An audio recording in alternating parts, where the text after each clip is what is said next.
غزوہ خندق کے فوراً بعد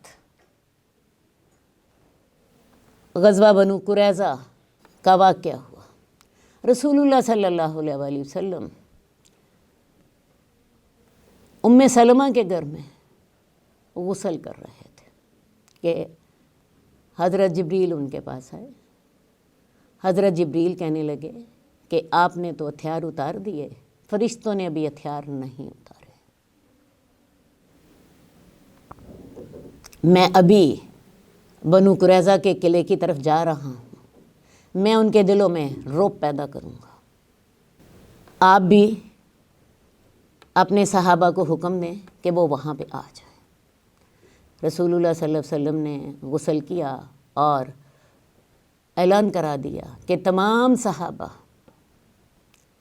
بنو قریظہ کے قلعے کی طرف جمع ہو جائیں، بلکہ آپ کے الفاظ یہ تھے کہ تمام مسلمان عصر کی نماز بنو قریظہ کے علاقے میں جا کر پڑھیں۔ یہ ظہر کی نماز کا وقت تھا۔ اب یہاں سے ذرا رک جائیے، میں آپ کو توجہ دلانا چاہتی ہوں۔ مسلمان پہلے 6 دن خندق جن حالات میں مسلمانوں نے کھودی ہے وہ میں نے حالات آپ کے سامنے رکھے۔ اس کے بعد اگلے 25 دن جیسے دن رات انہوں نے خندق پر پہرا دیا اور جتنے مشکل حالات کا انہوں نے سامنا کیا وہ بھی آپ کے سامنے ہے۔ اور ابھی رات کو کفار مکے واپس لوٹے ہیں، اسی کی صبح کو سامان سمیٹ کر مسلمان اپنے گھروں میں آئے ہیں اور ظہر کے وقت میں ہی حکم ہو گیا ہے کہ چلو بنو قریظہ کو ان کی غداری کا مزہ چکھاؤ۔ انہوں نے عین نازک ترین حالات میں مسلمانوں کی پیٹھ میں چھرا گھونپنے کی کیوں جرأت کی؟ 6 دن خندق کھودنے کے، انتہائی جاں غسل محنت، 25 دن رات خندق پہ ڈیوٹی، اور ابھی ایک دن بھی بیچ میں آرام کا نہیں ملا۔ عورتیں اور بچے بنو حارثہ کے قلعے میں ہیں، ان کی خبر بھی نہیں لی ابھی، اور حکم ہو گیا کہ 3000 صحابہ جو کہ خندق میں شامل تھے وہ سارے بنو قریظہ کے محلے میں جا کر عصر کی نماز پڑھیں۔ خیر جی، لوگ چل پڑے، کچھ لوگوں نے راستے میں نماز پڑھ لی اور کچھ لوگوں نے وہاں جا کے نماز پڑھی۔ جب یہ لوگ وہاں پہنچے تو بنو قریظہ کے لوگوں نے ان پر تیر برسائے، ان کے ساتھ برا سلوک کیا۔ رسول اللہ صلی اللہ علیہ وسلم نے حضرت علی کو جنگ کا علم دیا اور بنو قریظہ کے قلعے کا محاصرہ کر لیا۔ بنو قریظہ کے دل میں اللہ نے رعب ڈال دیا۔ وہ دیکھ چکے تھے کہ کس طرح غزوہ خندق میں مسلمانوں کو اللہ نے کامیابی دی ہے۔ وہ لڑنے پر تیار نہ تھے، حالانکہ ان کے قلعے میں کھانے پینے کا سامان بھی تھا، اسلحہ بھی تھا، اور سب سے بڑی بات وہ قلعے کے اندر تھے۔ وہ چاہتے تو 6 ماہ تک بھی مسلمانوں کا محاصرہ جاری رہتا، ان کے لیے کوئی مسئلہ نہیں تھا۔ ان کے قلعے میں پانی کے کنویں بھی تھے، کھانے پینے کا سامان بھی تھا، ڈھیر اسلحہ انہوں نے اکٹھا کر لیا تھا، ڈھیر مالدار تھے۔ لیکن اللہ تعالیٰ نے دل میں رعب ڈال دیا، اور زیادہ یہ تب ان کے حوصلے شکستہ ہوئے جب حضرت علی نے گرج کا اعلان کیا کہ میں یا تو شہید ہو جاؤں گا یا بنو قریظہ کو ختم کر کے رہوں گا۔ یاد رکھیے جھنڈا حضرت علی کے ہاتھ میں تھا۔ خیر جی، ان کا جو سردار تھا کعب بن اسد، اس نے ان کے سامنے 3 تجاویز رکھی۔ اس نے کہا دیکھو تمہیں اندازہ تو ہو چکا ہے کہ یہ وہی نبی ہیں جن کا ذکر تورات میں ہے، ایمان لے آؤ، اپنے مال، جانیں، اولاد محفوظ کر لو۔ دوسری صورت یہ ہے اپنی بیوی بچوں کو قتل کر دو اور خود میدان جنگ میں مسلمانوں سے لڑائی کرو، اگر تو ختم ہو گئے تو معاملہ ختم، کم از کم ہمارے بیوی بچے مسلمانوں کے غلام نہ بنیں گے، اور اگر زندہ رہے تو اللہ بیوی بچے اور دے دے گا۔ تیسرا اس نے یہ حل پیش کیا کہ ایسا کرو کہ ہفتے کے دن مسلمانوں پر حملہ کر دو، مسلمان یہ سمجھیں گے کہ یہود ہفتے کے دن حملہ نہیں کریں گے، وہ غافل ہوں گے، تم اچانک ان پر حملہ کر دینا۔ لیکن بنو قریظہ کے لوگ کعب بن اسد کی کوئی بھی بات ماننے کو تیار نہ تھے۔ اب یہ تینوں حل، جن میں سے پہلا حل سب سے بہترین تھا کہ تمہیں علم ہے کہ یہ وہی نبی ہیں جن کا ذکر تورات میں ہے، ایمان لے آؤ، اپنی جان، مال، اولاد سب محفوظ کر لو، اپنی عزتیں بھی محفوظ کر لو، لیکن یہود یہ سارا کچھ ماننے کو تیار نہ تھے۔ ایک ہی حل باقی بچتا تھا، اپنے ہتھیار ڈال دیں، اور وہ انہوں نے ہتھیار ڈال دیے۔ ہاں، رسول اللہ صلی اللہ علیہ وسلم سے ایک مطالبہ کیا کہ ہمارے کسی حلیف کو ہمارے پاس بھیجیے، اور انہوں نے ابو لبابہ کا نام لیا۔ ابو لبابہ کی اولاد اور ابو لبابہ کی جائیداد، باغات اسی علاقے میں تھے، بنو قریظہ کے علاقے میں۔ خیر جی، رسول اللہ صلی اللہ علیہ وسلم نے ابو لبابہ کو بھیج دیا۔ ابو لبابہ جب وہاں پہنچے تو یہ سارے لوگ اس کے گرد اکٹھے ہو گئے، رونے لگ گئے۔ ابو لبابہ کو ان پر بڑا ترس آیا، یہ پوچھنے لگے کہ کیا ہم ہتھیار ڈال دیں؟ ویسے تو اصلاً ڈال ہی چکے تھے۔ ابو لبابہ نے کہا ہاں، لیکن انہوں نے پوچھا محمد ہمارے ساتھ کیا کریں گے؟ ابو لبابہ نے اپنے گلے کی طرف یوں اشارہ کر دیا کہ تمہیں ذبح کریں گے۔ ساتھ ہی اللہ کا ڈر دل میں سما گیا کہ میں نے رسول اللہ صلی اللہ علیہ وسلم کا راز ان کو بتا دیا ہے۔ بڑے پریشان ہوئے، وہاں سے نکلے اور اپنے آپ کو جا کے مسجد نبوی کے ستون سے باندھ لیا کہ جب تک رسول اللہ صلی اللہ علیہ وسلم مجھے خود نہیں کھولیں گے میں یہیں سے بندہ رہوں گا۔ ان کی بیوی آ کر نمازوں کے لیے ان کو کھول دیتی، یہ نمازیں پڑھ لیتے۔ خیر بعد میں پھر اللہ تعالیٰ نے ان کے لیے توبہ نازل فرمائی، رسول اللہ صلی اللہ علیہ وسلم نے ان کو اپنے ہاتھ سے کھولا۔ بنو قریظہ کے قبیلہ اوس کے حلیف تھے۔ قبیلہ اوس کے لوگوں نے رسول اللہ صلی اللہ علیہ وآلہ وسلم سے سفارش کی کہ یا رسول اللہ، یہ جاہلیت میں ہمارے حلیف تھے، آپ ان پر احسان کیجیے اور بنو قینقاع کی طرح ان کی جان بخشی کر دیجیے، ان کو یہاں سے اپنے مالوں سمیت نکلنے کی اجازت دے دیجیے۔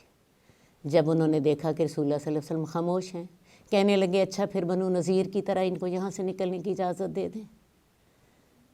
رسول اللہ صلی اللہ علیہ وسلم نے ان سے کہا کہ کیا تم اس بات پہ راضی ہو کہ اوس قبیلے کا ہی کوئی شخص ان کا فیصلہ کر دے؟ اوس قبیلے کے لوگ کہنے لگے یا رسول اللہ ہم اس پر راضی ہیں۔ تو رسول اللہ صلی اللہ علیہ وسلم نے کہا کہ اچھا پھر سعد بن معاذ جو ہیں ان کو حکم بنا لو۔ سعد بن معاذ اوس قبیلے کے سردار تھے۔ ان کو غزوہ خندق میں ان کے بازو پہ ایک تیر لگا تھا جس سے ان کو زخم آ گیا تھا، لیکن اب وہ زخم جو تھا وہ مندمل ہونے کے قریب تھا۔ رسول اللہ صلی اللہ علیہ وسلم نے ان کا خیمہ مسجد نبوی میں لگوایا ہوا تھا تاکہ آپ اپنی نگرانی میں ان کا علاج کرا سکیں۔